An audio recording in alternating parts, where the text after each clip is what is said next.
வணக்கம் நண்பர்களே. தமிழக அரசியல்ல முக்கியமான டாபிக்கை இந்த பதிவில் பார்க்க போகிறோம். திருச்சி பக்கத்தில் சிறுகனூரில் இந்திய ஜனநாயக கட்சியுடைய மாநாடு நடந்துச்சு. அந்த மாநாட்டில் கலந்துக்கணும் அப்படின்னு அண்ணாமலைக்கு அழைப்பு வந்து கொடுக்கப்பட்டிருந்துச்சு. கூட்டணி கட்சி அப்படிங்கிற முறையில் அண்ணாமலை அந்த மாநாட்டில் கலந்துக்கிட்டாரு.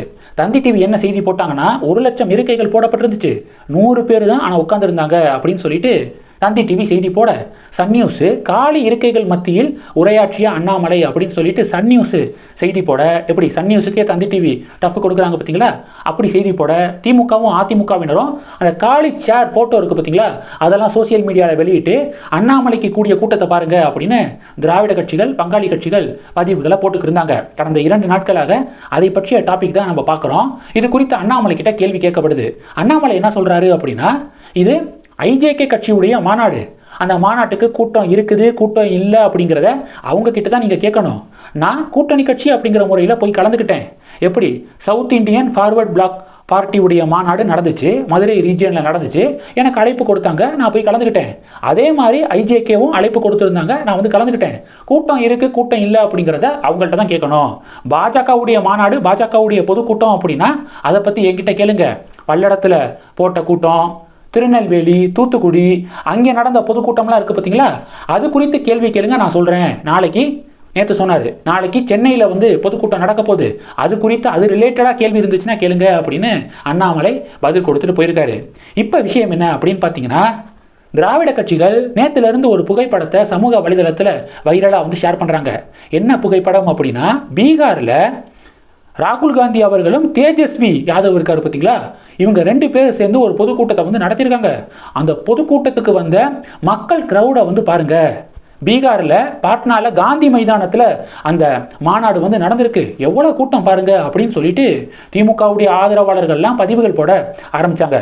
ஒருத்தர் என்ன சொல்லியிருக்காரு அப்படின்னா, அதாவது tsunami of crowd at Gandhi Maidan in Patna அப்படின்னு ஒருத்தங்க பதிவு போட்டிருக்காங்க.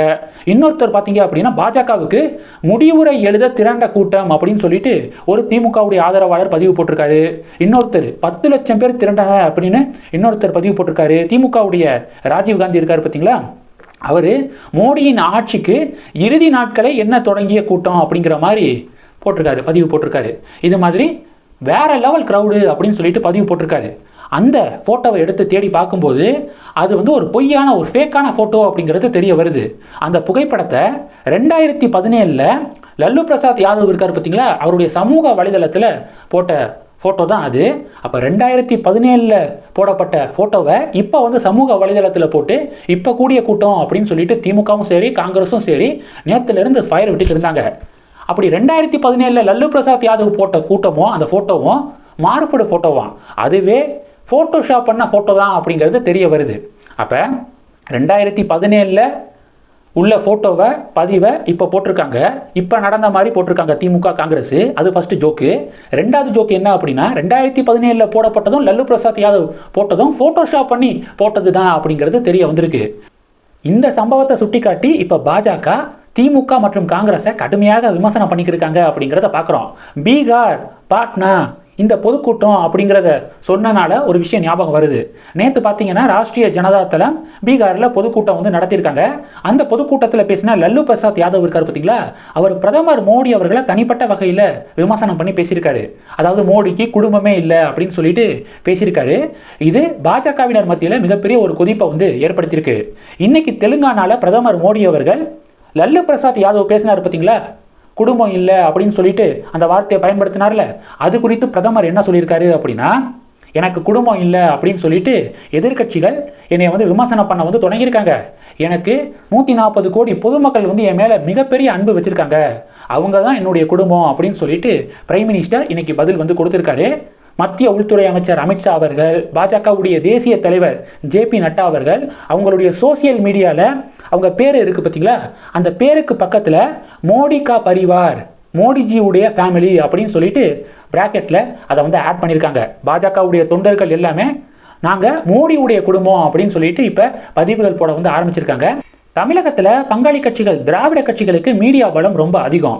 இந்த மீடியாக்களை பயன்படுத்தி டே 1 அண்ணாமலை ஒரு பொதுக்கூட்டத்தில் வந்து பேச ஆரம்பிக்கும் போதே இது போன்ற ஒரு பிரச்சாரத்தை மேற்கொள்வாங்க அப்படின்னு நான் வந்து எதிர்பார்த்துக்கிருந்தேன். அண்ணாமலையுடைய பொதுக்கூட்டத்தில் கூட்டமே கூடலை பாருங்க அப்படின்னு சொல்லிட்டு சொல்லுவாங்கன்னு எதிர்பார்த்தேன். ஃபார் எக்ஸாம்பிள் பாஜகவுடைய பாத யாத்திரை தொடங்குனுச்சு பார்த்தீங்களா, அந்த தொடங்குனதுலேருந்து ஆரம்பித்து கிட்டத்தட்ட 6 மாதங்களுக்கு மேலாக பாத யாத்திரை நடந்துச்சு. 100 நாட்களுக்கு மேலாக அண்ணாமலை நடந்தார்.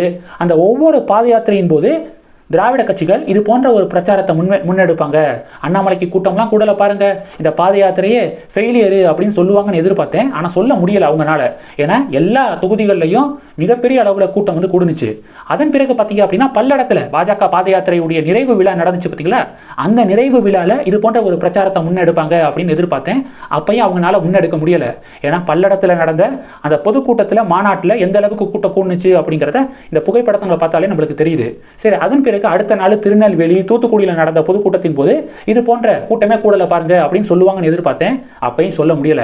லாஸ்டா எங்க வந்து நின்றுருக்காங்க அப்படின்னா, இன்னொரு கட்சியுடைய மாநாட்டுக்கு ஒரு விருந்தினராக அண்ணாமலை கலந்துக்கும் போது அப்ப கூடின கூட்டம் இருக்கு பார்த்தீங்களா, ஸோ அதை வந்து வச்சுக்கிட்டு பாருங்க அண்ணாமலைக்கு கூட்டமே கூடலை அப்படிங்கிறத சொல்றதை பார்க்கும்போது எந்த அளவுக்கு திராவிட கட்சிகள் அண்ணாமலையை பார்த்து பயத்தில் இருக்காங்க, ஸோ அண்ணாமலைக்கு கூடுற கூட்டத்தை பார்த்து பதட்டத்தில் இருக்காங்க அப்படிங்கிறது இதிலிருந்தே புரியுது அப்படின்னு பாஜக பதிவுகள் போட இப்போ இந்த டாபிக் டாக் ஆஃப் த டவுனாக மாறி இருக்கு. இந்த டாபிக்ஸை பற்றி உங்களுடைய பார்வைகளை மறக்காமல் கமெண்ட் பண்ணுங்கள். இந்த வீடியோ பிடிச்சிருந்துச்சுன்னா லைக் பண்ணுங்கள், ஷேர் பண்ணுங்கள், மறக்காமல் நம்ம சேனலை சப்ஸ்கிரைப் பண்ணுங்கள். மேலும் நம்ம சேனலுக்கு சப்போர்ட் பண்ணணும் அப்படின்னு ஆசைப்பட்டீங்கன்னா நான் பேசக்கூடிய வீடியோவுக்கு கீழே நன்றி அப்படிங்கிற ஆப்ஷன் இருக்குது. அதை கிளிக் பண்ணி உங்களால் முடிந்த தொகையை சேனல் வளர்ச்சிக்காக கொடுத்து உதவி செய்யலாம். இல்லை ஜாயின் பட்டனை கிளிக் பண்ணி நம்ம சேனலுக்கு மெம்பராக வந்து ஆகலாம். நன்றி. ஜெய் ஹிந்த்.